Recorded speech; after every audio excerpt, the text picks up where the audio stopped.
Thanks to Honey for sponsoring this update. Honey is a free browser extension that searches the web for discount codes while you shop, so you get the best deal. To try it out, visit joinhoney.com/theknow.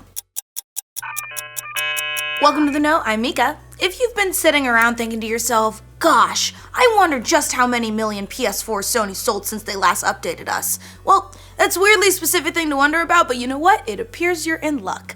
The company just announced at CES that the lifetime total sales of the PS4 have just passed 73.6 million as of December 31st, 2017.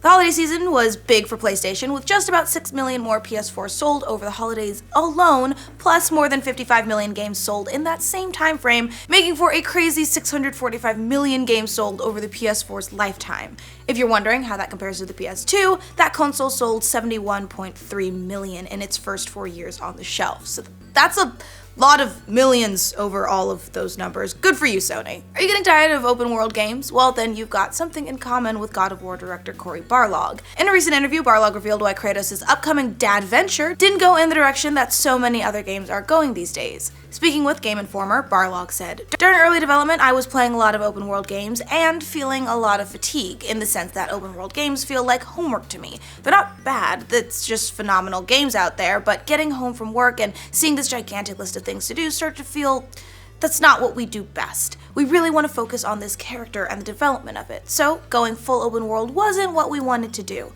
We didn't want players to boot the game and right away there's 5,000 icons. But how will we know if we're having fun if we don't have 5,000 things to do? Answer that question, Barlog." One of Microsoft 2018's exclusives might be on its way to getting an official release date. Zombie survival game State of Decay 2 just got officially rated by the ESRB, which typically happens when all of a game's content is complete. If you're curious, they gave the game an N, no surprise there, because of violence and language. The ESRB says in its description of State of Decay 2, players use baseball bats, meat cleavers, machetes, grenades, and machine guns to kill zombies in frenetic melee-style combat. Several weapons allow players to crush/maim zombies' heads. Grenade blasts also depict blood and dismemberment. Sign us up! That sounds like fun! State of Decay 2 is scheduled for the spring. Hopefully we'll have an official release date soon. Destiny 2 fans have been grumbling about the game almost non-stop over the last month or so, me included, but it sounds like changes could be on the horizon. Game director Chris Barrett says that the company is soon going to talk about how things will move forward for the game. Barrett wrote on Twitter, "For anyone curious, I read Bungie's forums, I read Reddit, I read Twitter, I watch Twitch. I also play Destiny. I share your love of the game. I'll talk about where we're headed Thursday." Of course, this is the fourth time Bungie said they'll be talking about future plans since the game's come out, but maybe fourth time's a charm. I know that's not actually the saying, but for Bungie's sake, I sure hope so. Following all of the controversy about Battlefront 2's loot boxes, EA's standing took quite a hit with both investors and in the stock market as a whole. But now analysts are saying that the gamers might have overreacted about the microtransactions. One firm, BMO Capital Markets, has just upgraded their valuation of EA's stock by quite a bit, 14% in fact, and has this to say about gamers.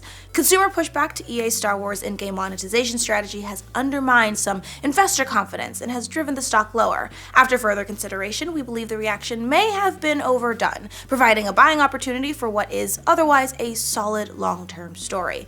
The firm went on to talk about how EA is doing big things with digital sales right now and how that's definitely a good look for investors. They're not the only ones to have predicted a bounce back for Battlefront 2 in recent weeks. We'll have to see how the game keeps performing in the long term, but that doesn't stop the fact that people are mad about microtransactions. I don't care how much legal jargon you throw at us.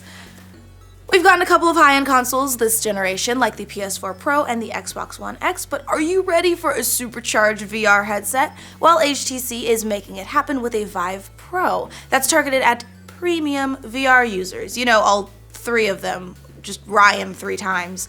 At CES, the company unveiled the headset, which has a high-resolution display, integrated audio, and a better tracking system. It also has an adapter that will let users play VR games wirelessly, so you won't have to be tethered to a PC.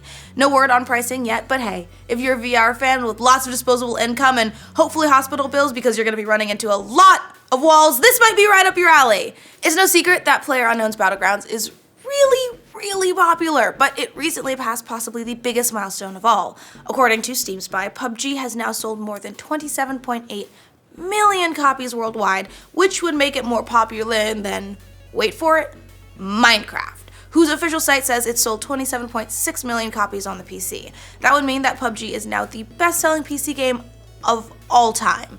But there's one catch. Steam Spy says that there's a possible margin of error of around 160,000 units. Regardless, those are still really impressive numbers considering that that game has been out for less than a year and Minecraft has been out since dinosaurs were around.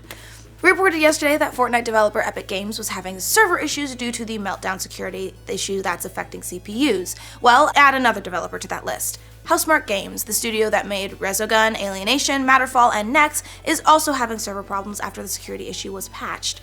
The dev posted on Steam that after the patch, our backend server has experienced 4 to 5 times bigger load than it did before. This has caused the unexpected issues that you are currently experiencing in Nex Machina. So, yeah, it looks like all those predictions about slowdown were 100% true. Oh, and Ubisoft has also been having some server issues affecting multiple games, but it's not clear if that's related to Meltdown. Still, the timing would indicate that that's definitely a possibility. Remember way back around the release of Halo 4 when Steven Spielberg announced that he was going to be overseeing a Halo series at Showtime? Well, yeah, that's still a thing. Master Chief is still potentially on his way, according to Showtime president and CEO David Nevins. He told TV Guide that the show is very much still in active development, and while he can't give a timeline on when we'll see it right now, the higher-ups at Showtime are very much excited by the scripts they've seen. The series, which would be a live-action adaptation of the worlds, creatures, and characters from the Halo universe, has been in the works since 2013. Previous to that, Microsoft tried to get a feature film off the ground, hiring Alex Garland, who later went on to write and direct Ex Machina, to pen a feature script that they sold around Hollywood. Peter Jackson was attached as producer, and a newcomer director was hired by the Neil Blomkamp. When that fell apart, Jackson and Blomkamp rolled a lot of their ideas and visuals into District 9. Halo isn't as popular now as it was back in those days, but it'd still be kinda cool to see that universe realized in live action. There's still no official word on whether or not we'll be getting a Star Wars spin-off focusing on Obi-Wan Kenobi, but Ewan McGregor has once again said that he'd be more than down to return to that character should they ask. When fielding questions after his Golden Globes win for Fargo, the actor said, "There's a lot of talk. I'd be happy to play him again, but I don't know any more about it than you do. There's no plan at the moment."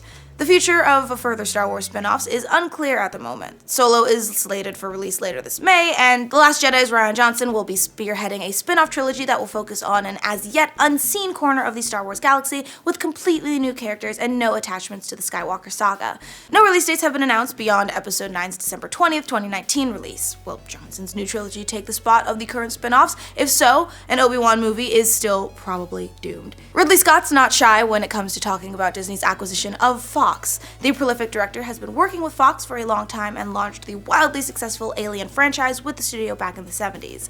He's been deep in the Alien universe for a while now, putting out both Prometheus and Alien Covenant, with a potential final film in this prequel trilogy on the way. Scott told online outlet Digital Spy that he's unsure if Disney will want to go ahead with such a dark subject as aliens. He also added that while he doesn't think the studio would do further Alien films under their Disney banner, he's hoping that they'll keep Fox around as a distributor to release their darker material, adding that he's heard whispers of that being the case. That would make sense since, more than anything, we know that Disney likes money, and these R-rated franchises like Alien, Predator, and Deadpool are still extremely profitable. But my question is, does this now make every face-hugger a Disney princess? The notorious League of Legends player Tyler 1 has returned to the game and even set a streaming record while doing it. You might remember that Tyler, known by some as League's most toxic player, was ID banned by Riot Games in 2016 for a number of offenses across multiple accounts. In recent days, though, he tweeted that after 613 days of intense rehab, I'm finally unbanned from League of Legends. And on Monday, he did just that, returning to the public streaming, and his stream has already set a record for concurrent viewers at more than 360,000. So, good for Tyler 1, just, don't be an asshole. There are a lot of hardcore gamers out there, but this woman might just take the cake. A 20-year-old woman in Florida says that she's in a committed relationship with Tetris, as in the video game Tetris, and she plans to marry it. Wow. Narul Hassan, who prefers to be known as Fractal Tetris Huracan, says that she plays the game for up to 12 hours a day. She also says that she sleeps with the game, and as you might imagine, her room is full of Tetris-themed knickknacks. She identifies as objectum sexual, meaning that she's attracted to physical objects rather than people. You know what? You do you, Miss Tetris. No word yet on whether or not the game has accepted her proposal, though, but I imagine she has her eye on that sweet, sweet long block. I hate that those words just came out of my mouth. That's all the news we have for you today. For more news from every corner of the internet, including the Floridian one, where Florida man and Florida woman are going to make some crazy stories, remember to like this video, and if you're new around here, subscribe to the know. Shout out to Honey for sponsoring this update. There's an amazing free browser extension called Honey that millions and millions of people use every day to save money. If you buy stuff online, whether it's video games or PC hardware, it makes sense to get the best deal you can.